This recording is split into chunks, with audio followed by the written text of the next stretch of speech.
બાપુ, એક સુંદર મજાનો સમજવા જેવો પ્રસંગ છે.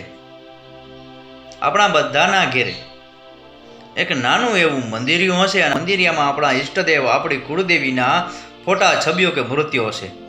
આપણે રોજ સવારે નાહી ધોઈ સ્વસ્થ થઈ અને ત્યાં એક કોડિયામાં રૂની વાટનો દીવો મૂકી એમાં દિવેલ નાખી અને દીવાને પ્રજ્વલિત કરીએ છીએ, એટલે કે પેટાવીએ છીએ. અને આ દીવો પેટાવ્યા બાદ આપણે માતાજીની સ્તુતિ આરતી ગાઈએ છીએ અને ત્યારબાદ બે હાથ જોડીને આપણે વંદન કરીએ છીએ. અને ત્યારે એક શ્લોક બોલવાનો હોય છે, એક મંત્ર બોલવાનો હોય છે. અને આજે આપણે એ મંત્ર વિશે વાત કરવી છે, એ મંત્રને અર્થ વિશે વાત કરવી છે. જ્યારે આપણે આજુબાજુના વિસ્તારમાં આવેલા મંદિરે જઈએ છીએ, આપણી કુળદેવીના મંદિરે જઈએ છીએ, આપણા કુળદેવતાના મંદિરે જઈએ છીએ, અથવા તો અન્ય કોઈ દેવી દેવતાઓના મંદિરે પણ જઈએ છીએ, ત્યાં પણ આ જ રીતે કોડિયામાં રૂની વાટનો દીવો મૂકી એમાં દિવેલ નાખી અને એ દીવાને આપણે પ્રજ્વલિત કરીએ છીએ. જ્યારે આપણે કોઈ પવિત્ર નદીઓમાં સ્નાન કરવા જાય છે, જેમ કે ગંગા, જમના, સરસ્વતી, સિંધુ, કાવેરી, નર્મદા, આ બધી નદીઓમાં આપણે સ્નાન કરીએ છીએ. અને સ્નાન કર્યા બાદ આપણે એ નદીના જળમાં, એ વહેતા નીરમાં આપણે એક દીવો પ્રગટાવી અને મૂકીએ છીએ.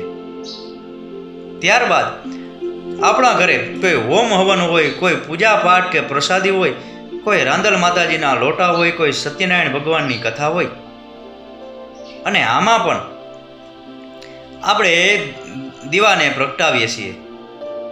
આ ઉપરાંત આપણા ઘરની અંદર કોઈ વ્યક્તિનું મૃત્યુ થઈ ગયું હોય અને ત્યારે પણ આપણે તેલનો કે ઘીનો દીવો આપણે આપણા ગુજરી ગયેલા વ્યક્તિના શબની બાજુમાં પેટાવીએ છીએ.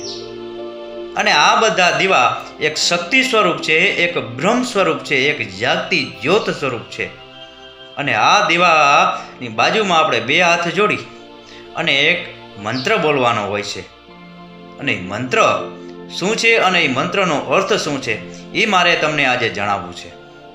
એ મંત્ર કંઈક આ પ્રકારનો છે: શુભમ કરોતિ કલ્યાણમ આરોગ્યમ ધન સંપદા શત્રુ બુદ્ધિ વિનાશાય દીપમ જ્યોતિ નમોસ્તુતે દીપમ જ્યોતિ નમોસ્તુતે દીપમ જ્યોતિ નમોસ્તુતે. એટલે આ મંત્રનો અર્થ છે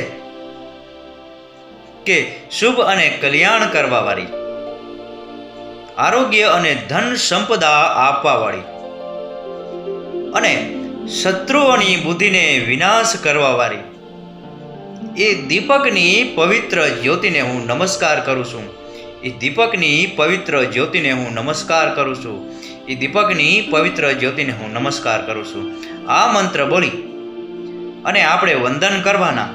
અને જો આટલું કરશો ને તો આપણી કરેલી પ્રાર્થના હંમેશા ફળીભૂત થશે.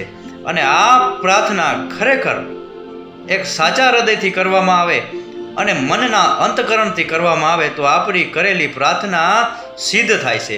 આવું શાસ્ત્રોમાં લખેલું છે. એટલે જ્યારે પણ તમે દીપ પ્રગટાવો ત્યારે દીપ પ્રગટાવ્યા બાદ માતાજીની આરતી ઉતારી અને દીપને બે હાથ જોડી અને આ મંત્ર ચોક્કસ બોલવાનો. બાપુ, આ નાનો એવો પ્રસંગ પૂરેપૂરો સાંભળ્યો એ બદલ આપનો ખૂબ ખૂબ આભાર. આપનો દિવસ શુભ રહે. મહાદેવ હર.